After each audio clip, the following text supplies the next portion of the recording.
But at the same time, if you're not at least an A minus rating with AM Best, I'm not touching it. Not for a lifetime payout contract. Um, hey, we're right at an hour. Hey, we did it. We did it, and of course, I went to the deep end, but I had to show off a little bit about some of this stuff. So it is what it is.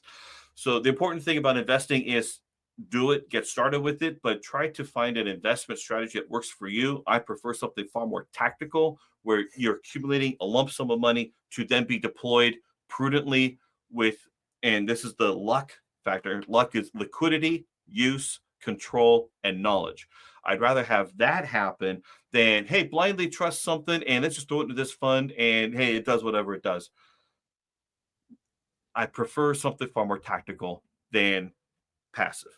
So Yeah, yeah. Well, and on this point, if you look at the overall time horizon, and we were talking about market losses and things that can happen throughout time, the younger you are, the more time you're going to have to recover. That's just math, right? yes, So when you're looking at this and that, your age minus whatever thing, that's a for bonds and whatever, that's a decent strategy.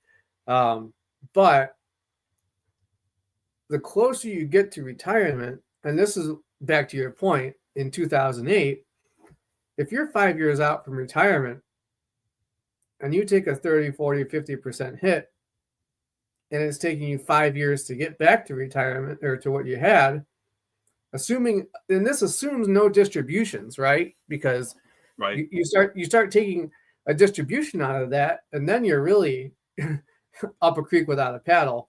But the point is that the longer your time horizon is, obviously the more risk you can take because you have more time to recover. So a lot of people will talk about how just investing in the market and just keep investing and keep investing and whatever else, and the market always recovers. Well, it does, and it doesn't, because it depends on what side of the mountain you're on. And if you're on the wrong side of the mountain when that correction happens, that's where we find people, that thought they were set up for retirement suddenly working at McDonald's again.